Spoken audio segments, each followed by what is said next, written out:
What's up, YouTube? Alright, we're back with another video. Here we are. As you can tell by the title, here, let me go this way so I'm not in the light. As y'all can tell by the title of the video, we're gonna be checking out the lights on my car. I've already installed them, so I won't be able to really show y'all like whole installation process. Cannot get my keys in my pocket. But let's do a little cold start. Not cold start, warm start actually.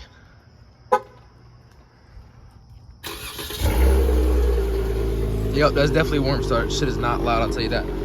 All right, but as y'all can see from the outside view, lights already installed. So we're actually not going to be showing those lights, or we're not gonna be showing like full installation process, but I will go through,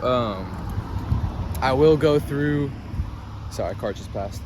I will go through the whole route that I went to do it, everywhere, how I did it, what tools I used. It honestly was the easiest installation process I've ever done on this car so far. Exhaust was way harder. So let's get to it. Let's get inside the car. Alrighty guys, as you can see, we are here in the whip. Y'all might have seen in a couple of the videos. Sorry for the trash. It's not even trash, but actually that is right there. But as I see, I got lights all around this, and let's just show smooth little carbon fiber. It is fake carbon fiber, not real. Still very expensive. Very not thick piece, but just very solid piece. Really good, doesn't flex at all. Thing, let me tell you, looks pretty good, looks pretty solid from a far view. Nobody can really tell. Same thing I got on here, and also the same thing I got on here. I think all of these together was about 200 real carbon fiber for these two pieces. I'm pretty sure is around 500. So 200s are pretty good off for still looking pretty good. The real carbon fiber from Carbon Add-ons, it looks real, but it doesn't look that much different than this from like a good minute away. So I'm not sure how everybody has done their videos on YouTube. I'm gonna be honest, I didn't really watch any videos before I did this installation. I watched a couple just to see how it was like supposed to be done, but like I said, I didn't really get into depth about it. So I'm gonna show y'all how I did it and what I think is the easiest way, because I mean, how I did it was pretty freaking simple. So let's just get started. And at my starting point was right here. So step one is to find, in a Dodge Challenger, you have two plugs, which kind of sucks because make sure if you're gonna get these bottom lights that are under here, and that will be in the second part of the video, make sure you get there. Most of them are connected up through here, and then most of these lights are connected up through here, but just make sure it's through here because you do only have two ports, and most people use aux port right here. So most people don't use that aux port right there. So basically, like I said, this cord goes into, got a little walkie down there. Let me show you. Let me find it real fast. It goes to this box right here, and as y'all can see, cords are cut off from this box. I only have two cords running from this box right here, and the reason for that is because these other three cords could have been used for the door lights right there, which yes, would have been very cool, but that is just a whole other operation. And as y'all can see, let me turn it off. Lights look very good, but when lights turn on, I'll show you in the daytime, they kind of go a little bit more faint. Like I said, it all starts with this box. So you plug it in, your lights will be going. The first step of what you want to do is you want to send all of your cords through this port right here. This is the port that the latch attaches to, that goes right there. So whenever you close it, and mind you, try not to scuff it up too much, because I have noticed that like right here, see, it's not doing it right now, but for a certain period of time, I would easily be able to push that up, because I'm pretty sure this latch was getting covered by all the cords that were going through there. So yeah, so both of the cords are going through there, and they look like this. The end looks like this. They are a little thick. That's why I said you don't want to you do have to kind of jam it through there. It's almost a perfect fit. So like I said, try to not scuff it up as best as you possibly can. It will do it a little bit, so don't worry about it. If you have to shove it through, it's fine. And honestly, if you have to get an extra piece to place there so it actually latches down again, it's probably gonna be cheap, not that big of a deal. So I wouldn't worry about it. I would just push both of those blocks through. And other than that, it's pretty simple. It runs all the way through down there, all the way down to the bottom. One cord runs right here, and it goes all the way through, and it just runs to right here. And literally the cord is all bunched up through here, the rest of the cord. And then I literally just stuck it out right here, and I stuck it out enough to where obviously you could see there's a little bit of line mess up right there. But it comes out right here, and it extends, and I ran it all the way through. And it literally, all you have to do is take one of your little plastic pry tools that they might give you in the toolkit, I'm not sure. And you take it in there, jam it, lift it up, and this whole center console pops off. Don't pop it off all the way, but just pop it off enough to where you can stick inside the lining. Both of those cords will run through there, as you can see. One goes to the right and one goes down to the left. That's some extra cord right there, just from that one right there. So like I said, continue, runs through there, goes all the way around. Pry this in, it goes very easy. It's very small, very thin.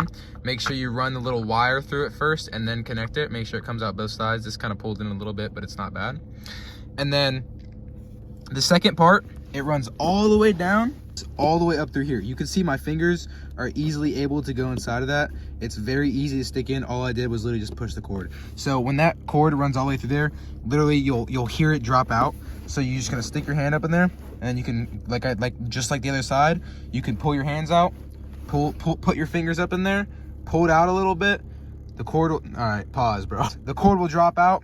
You pull it, and then drag it, pull it about like right here, I would say, on your bottom little, I guess this is like middle dash, I don't know. And then once you get it right there, you want to push it up all in there. Make sure you push the rest of the cord all up in there. Right here is a little low spot. It's a lot easier for your fingers to go in, so make sure you get it deep in there. And then once you get it here, you're going to want to run it up through the back of this. And the back of this is completely open. There's nothing back here. All the way back here, there's pretty much nothing back there. And then once you get that, all right, check. We had to do a little pause there. So, damn, I don't really like that gap there. That's all right, though. So what you're going to have to do is lift your steering wheel. I had to do a little pause here because I kind of forgot what I did. But you're going to have to, obviously, if you have a Challenger, you know exactly how to lift up your steering wheel. Lift this lever down, lift up your steering wheel, put it back. And it should open up like a little gap through there. You could literally see. What you're probably going to have to do is get a really long, like, I'd say, what are those things called? Zip ties. Get you a little zip tie, like one of the, not little, get you a long one, stick it all the way, try to like thread it through there, and then get it to the end and then tape it right to the end of your thing, and then pull it all the way back through, get it right up to here, put it obviously exactly where I put it. And then honestly, this one you do not have to lift up the middle console like I did here. From here, all you gotta do is start threading and pushing it in, and it'll start going in. And then maybe if you want to stick your thing in there and pry a little bit, you can, like, stick the plastic tool in there. You can start prying it, and then you can start pulling it down, pushing, and thread that all the way around. And then once you reach it to right here, you just want to cut off and then leave a little extra, and you can just tuck it in there. And then when you're done, you can lower your steering wheel back, and the cord should stay right there and be nice and tucked all the way through, and it should run. And the second that you plug that in and take your remote. Alrighty, so here we are. I got the remote. We're gonna switch colors: blue, green, red, white, blue, yellow, orange, red. So those are just a little switch through some of the colors. Should work. And like I said, that installation's, it's pretty easy. Sometimes it looks a little weird, but once you get it all on, the carbon fiber kind of messed it up a little bit, but once you get it all on, it should look pretty good. Now let's get on to the bottom part. All right, so starting, what you want to do obviously is plug it in. And then once you plug it in, you're gonna run your wire right out through one of these ports. Pretty sure I usually do this one, so I don't know why it's over there, but you know what, we'll leave it right here. So we're gonna leave this port right here, or run it through, run it out. You close that up and then run it. And like before, these little things right here, if you just stick a little tool under there and then pry it, they open up really easily. So literally what I did was just took that wire, ran it. Actually, this one's already open. You can see my finger go in there a little bit.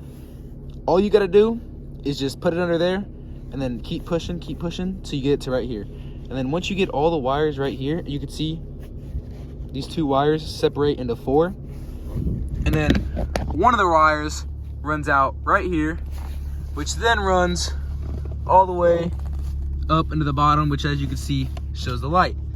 Same thing over here. It runs, as you can see, cord comes out, shines the light right there. A little bit different up here. As I was showing you before, this cord right there is part of this operation. So this cord runs, sorry, I was right. So it comes out and it goes back in right here, and then it runs all the way, the same thing. But instead of having to thread it all the way, you just attach the light bar right there. And here I can finally show y'all exactly what the light bar looks like. They look like that. And on the driver's side of Challengers, it's cloth on the top, so you can't really stick it there. It will stick for a little bit, but after a while it doesn't stick. So you screw it. You see 2 screws right there, 2 screws over there, and it should stay. Even though it comes off whenever you're driving, it should stay there for a very long time. And then the other side, let's walk around. Pretty much the same thing. As you can see, runs in, it goes in from over there. That's the cord. Runs under my seat, goes back in, comes all the way through here. This one is not hidden as well, as you can see. It should be tucked right up and behind there, and that little section right there should hold it, but sometimes it doesn't. So if we can move this, as you can see, there is a bar, so I couldn't even screw this one in, but it's a metal bar, so it sticks perfectly. So I just stuck it all along that metal bar, and then as you can see, it goes all the way through.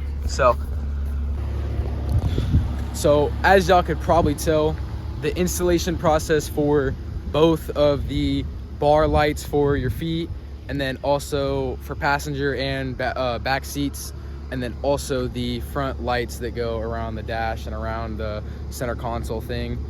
Both of those are very easy installation. I didn't even really need to show y'all, and I think y'all have a very good idea of how to install this yourself if you do have a Challenger. This goes for pretty much any Challenger. It doesn't matter if you have RT, GT, SXT, SRT, SRT8. I don't really know, like, actually probably not. I think probably 2015s and after, because that's what it looks like in there. So like I said, it's pretty easy. All right, so obviously easy installation process for both of those wires. Sorry, wind's kind of getting at us, but I'm gonna go on a little drive just to show y'all exactly what it looks like when you're driving at night with these lights, and show y'all that it doesn't blind you, and it just honestly looks amazing. So let's get right to it. We're just gonna go on a little drive, not too long. Just show y'all that it's not blinded anybody. These lights look perfect at night. They don't, like I said, they're not blinding anything. They look good. So we can roll down the windows, hear a little car noise.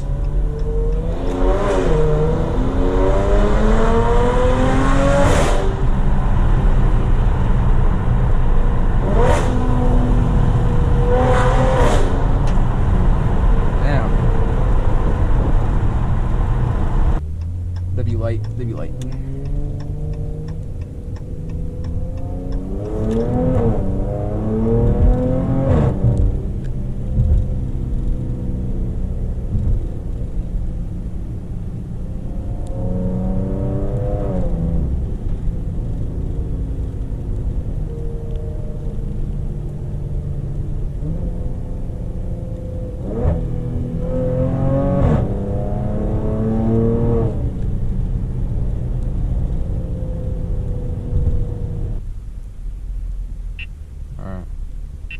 Do a little test. I'm not going to do this too much because I don't want to mess up my